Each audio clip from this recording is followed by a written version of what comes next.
Everyone, welcome to my new video. I hope so आप सब अच्छे होंगे और मैं भी अच्छी हूँ।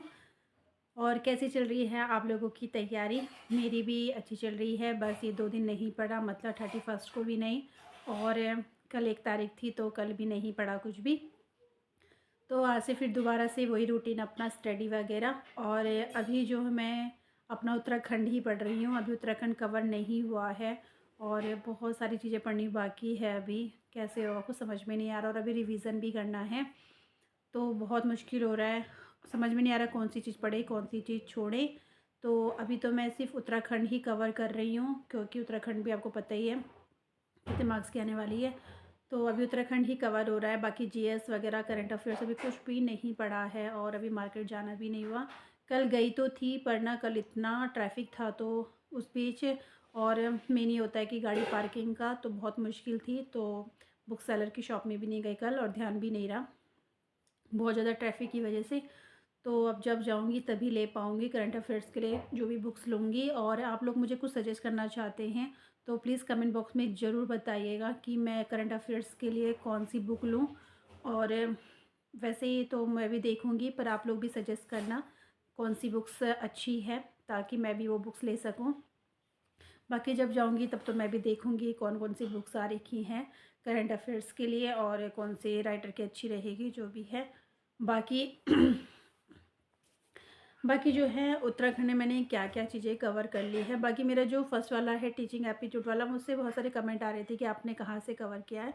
तो मैंने जो है वो सारा मैंने वाईटी से ही पढ़ा है, कोई पर्सनल बुक कुछ ऐसा नहीं लिया है क्योंकि जहाँ पे मैं रह रही थी और वहाँ पे ऐसे बुक्स ऐसे भी नहीं है कि मैं वहाँ से इजीली ले सकूँ। और यूट्यूब बेस्ट चीज़ है कि मतलब वहाँ से कुछ भी मटेरियल निकाल सकते हैं और अच्छे से भी आपको नोट्स वगैरह मिल जाते हैं वहाँ पे। बाकी अगर आपके पास बुक्स है तो अच्छी बात है। और जो भी है बाकी जो है मैंने उत्तराखंड में कौन कौन से टॉपिक्स क्लियर कर लिए हैं क्योंकि सिलेबस तो आप सभी को पता ही होगा कि सिलेबस क्या है।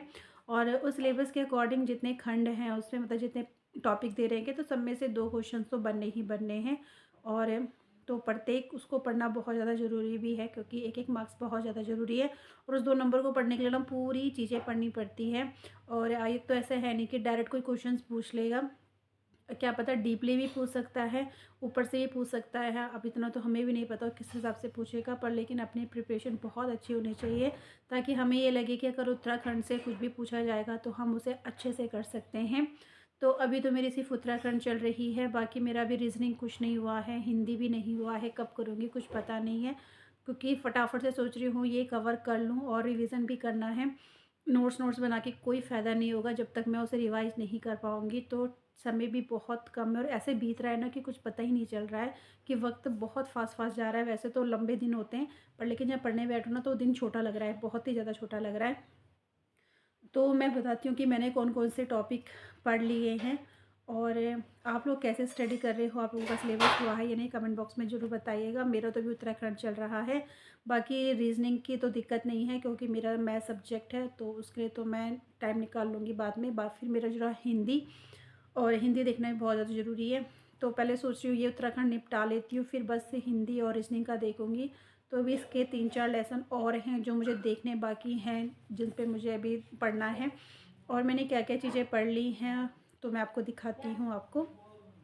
तो ये है उत्तराखंड जीएस का सिलेबस, सिर्फ उत्तराखंड का बता रही हूँ, बाकी तो स्क्रीनिंग का। मुझसे कोई पूछ भी रहा था कि आप सिलेबस बता दीजिए, तो ये तो सिर्फ उत्तराखंड का है जिसमें सामान्य भूगोल है, जो सामान्य भूगोल है, इतिहास है जिसमें आपको सारा पढ़ना है, प्राचीन काल, निवास करने वाली जातियाँ, कुड़िन, पौरव और कत्यूरी। बाकी मध्यकाल में है उत्तर कत्यूरी, चंद और पावा राजवंश। आधुनिक काल है गोरखा, ब्रिटिश। तो मेरा सामान्य भूगोल में 1-2 टॉपिक रह चुके हैं, बाकी इतिहास हो चुका है, मध्य हो चुका है, आधुनिक में मेरा ना गोरखा हो चुका है। ये जब मैं पढ़ रही थी ना तो मुझे बहुत बोरिंग लगा ये, फिर मैंने स्किप कर दिया। फिर उसके बाद मैंने इंटरेस्टिंग वाली चीज़ें पढ़ी, जैसे कि मैंने फिर उसके बाद ना ये पढ़ना स्टार्ट किया, राजनीतिक एवं प्रशासनिक प्रक्षेप्य संस्थान, जनपद व तहसील। उसके बाद मेरा ये भी हो रखा है, मैंने टिक नहीं मारा यहाँ पे, तो ये भी मैंने लगभग कवर कर लिया है। शिक्षा एवं संस्कृति, शिक्षण प्रशिक्षण संस्थान, ये भी हो चुका है। प्रमुख आंदोलन ये पढ़ चुकी हूँ। और ये वैसे मेरे जिला सीरीज़ में मतलब बहुत सारी चीज़ें अंदर कवर हो जाती हैं, पर मैंने सेपरेट नहीं पढ़ा है ये अभी। तो ये पढ़ना बाकी है, ये मैंने पढ़ लिया है, बाकी ये अभी पढ़ना बाकी है। ये तो करंट अफेयर्स हैं।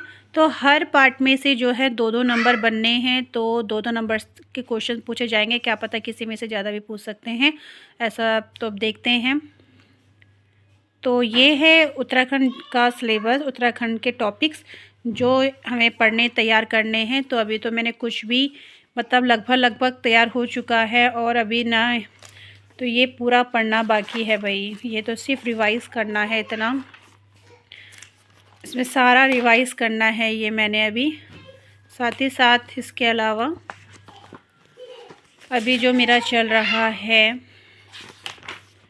ये वन आंदोलन, और ये मेरा पवार राजवंश अब पढ़ा है मैंने, क्योंकि बीच में ना ये पढ़ते पढ़ते ना मुझे बहुत बोरिंग लगा, फिर मैंने स्किप कर दिया। फिर अब मैंने दोबारा फिर मैंने कहा चलो अब ये चीज़ पढ़ते हैं। सुदर्शन साहा, तो ये बाकी चीज़ें हैं। गोरखा शासन, तो गोरखा शासन ये कंप्लीट हुआ है। अभी इसके 2-3 टॉपिक और हैं जो अभी कवर करने हैं। तो जैसा आपने देखा कि मैंने उत्तराखंड जीएस में कौन कौन सी चीज़ें पढ़ ली हैं, और ये सिलेबस अपने पास रखना बहुत ज़्यादा ज़रूरी है, ताकि आपको ये लगेगा कि हमने कौन कौन से टॉपिक पढ़ लिए हैं और कौन कौन से टॉपिक पढ़ने बाकी हैं। तो मेरे भी अभी बहुत से टॉपिक बचे हुए हैं, तो कोशिश यही है कि उसे जल्दी से जल्दी कवर कर लूँ। और अपनी तरफ से तो पूरी तैयारी है, बाकी तो देखा जाएगा जैसा भी पेपर होगा, जैसा भी होगा आगे। पर लेकिन अपनी तरफ से पूरी कोशिश करनी है, ताकि खुद को भी ये ना लगे कि हमने तैयारी नहीं की थी, और रिज़ल्ट फिर उसके बाद जैसा भी हो। और बस ये कि हमें तैयारी अच्छे से करनी है, अपना 100% देना है। अपने आप को चीट नहीं करना है कि हम पढ़ रहे हैं, भले ही किताब खोल के बैठकर पढ़ा कुछ नहीं, अपने आप को चीट ना करें, क्योंकि खुद को लगता है कि हमने कितना पढ़ा है और कितना नहीं। इसीलिए तो अपना जो है ईमानदारी से अपनी मतलब अच्छे से पढ़िए, मेहनत करिए, चाहे समय दीजिए। और मेन है कि आप सिलेबस साथ में रखो, और साथ ही साथ जो है जो टॉपिक आप पढ़ रहे हो उस पर टिक करते रहो। और सबसे पहले आप इजी टू हार्ड टॉपिक पढ़ना, जो आपको इजी लगते हैं ना उसको पहले कवर कर लेना। तो मैंने तो ऐसे ही किया, क्योंकि मैं जब मैं शुरुआत में उत्तराखंड पढ़ रही थी ना, तो बहुत ज़्यादा बोरिंग लगता है, सच में लगता है बोरिंग सा, क्योंकि हमने कभी वो चीज़ें पढ़ी नहीं है। वो जैसे इतिहास के बारे में है, वो राजवंश से हैं, इतने सारे राजा आए थे, तो मतलब वो बार बार माइंड से स्किप हो रहा था, और मेरे तो बिल्कुल भी पढ़ने में इंटरेस्ट नहीं था उन्हें। उसके बाद मैंने कुछ दिन तक मतलब कुछ पढ़े उसमें, उसके बाद मैंने क्या करा उसे स्किप कर दिया। उसके बाद मैंने सीधा जो है वहाँ पे उसके मेलों के बारे में, कौन कौन से मेले लगते हैं और उत्सव कौन से होते हैं, तो वो चीज़ें पढ़ने लगी। फिर मुझे थोड़ा अच्छा लगने लगा। फिर उसके बाद मैंने आंदोलन पढ़ी, कुली बेगार आंदोलन, डोला पालकी, ये सारी चीज़ें पढ़ी। फिर उसके बाद मैंने जिला सीरीज़ पढ़ना स्टार्ट किया, फिर वन आंदोलन हो गए, और अब जाके मैं गोरखा पढ़ रही हूँ, क्योंकि कहीं ना कहीं वो छूट गया था। तो फिर छोड़ना नहीं है हमें कुछ भी, भले ही थोड़ा सा उसके ऊपर देखना ज़रूरी है, छोड़ना नहीं है कोई सा भी टॉपिक। तो अब मेरा गोरखा चल रहा है, गोरखा का चल रहा है, वो रह गया था मेरा। तो अभी मेरे टॉपिक हैं, मेरे 3-4 टॉपिक मैंने जैसे आपको बताया कि वो रह रखे हैं। तो सिलेबस में जो आप जिस कॉपी में नोट्स बना रहे हो तो उस पर टिक करते रहिए, इससे आपको इजी लगेगा, और साथ ही साथ आपको पता चलेगा कि आपको कौन सी चीज़ें पढ़नी है, कौन सी चीज़ें रह गई हैं। बाकी मेरा अभी तक ना जो है रीजनिंग और हिंदी रह रखी है, तो थोड़ा टेंशन हो रहा है कि उसका क्या होगा। तो फटाफट से इसको कवर करती हूँ, और फिर उसके बाद चलते हैं हिंदी की तरफ। और रीजनिंग तो मैं बाद में देखूँगी, कहीं ऐसा ना हो जिस पे मुझे ज़्यादा कॉन्फिडेंस है वही थोड़ा बेकार हो जाए। रीजनिंग के लिए भी टाइम देना बहुत ज़्यादा ज़रूरी है। तो रीजनिंग के लिए मैं जल्दी से जल्दी पहले उत्तराखंड जीएस को कवर करने की सोच रही हूँ, ये हो जाए। फिर उसके बाद लास्ट में मेरा करंट अफेयर्स वाला सीन आएगा, कि वो बाद में देखेंगे जब मैं रिवीजन स्टार्ट करूँगी, तो उसमें ही मैं अपने करंट अफेयर्स को भी मैं उसमें टाइम देते रहूँगी। और सच में टाइम, अभी जो छुट्टियाँ अभी तो छुट्टियाँ भी हैं ना, फिर भी टाइम नहीं मिल पा रहा है उतना, मतलब जितना चाहिए, क्योंकि यहाँ पे बेटा है साथ में।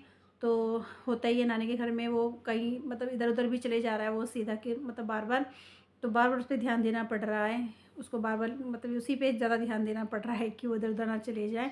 और बस मैं उसे नहीं दिख रही हूँ, तो बस वो मम्मी मम्मी करते हुए मेरे पास आ जा रहा है। बस यही दिक्कत है, वो मुझे पढ़ने कम देता है। और बस चलो कोई बात नहीं, जब वो सो जाता है तो मैं अपने टाइम निकाल देती हूँ। एडजस्ट करना पड़ रहा है, हर चीज़ को एडजस्ट करना पड़ रहा है। और जिसके पास वक्त नहीं है वो वक्त निकालिए अपने लिए। और देखो वक्त तो खुद के लिए निकालना ही पड़ेगा। बस बाकी ये चीज़ें थी, बाकी आप लोग तैयारी करते रहो और सिलेबस को साथ में ज़रूर रखना ताकि आप उस पर टिक करते रहिए कि मैंने क्या क्या चीज़ें पढ़ ली हैं। तो बस यही चीज़ें हैं, बाकी तैयारी करते रहिए। और मुझे बुक्स सजेस्ट ज़रूर करना करंट अफेयर्स के लिए, आप कौन सी बुक्स पढ़ रहे हो, ताकि मैं भी जब जाऊँ तो मैं भी देखूँ कौन सी बुक्स अच्छी है। तो चलो फिर मिलते हैं कल की वीडियो में और पढ़ते हैं अपने जो है उत्तराखंड को पढ़ती हूँ मैं भी। 8:30 होने वाला है शायद से, तो इस समय मैं व्लॉग अपना अभी थोड़ी देर पहले तक मैं पढ़ रही थी, सोचा चलो आज आपसे बात करते हैं। कल भी मैं वीडियो नहीं बना पाई थी। तो चलो फिर मिलते हैं कल की वीडियो में। Bye bye to everyone.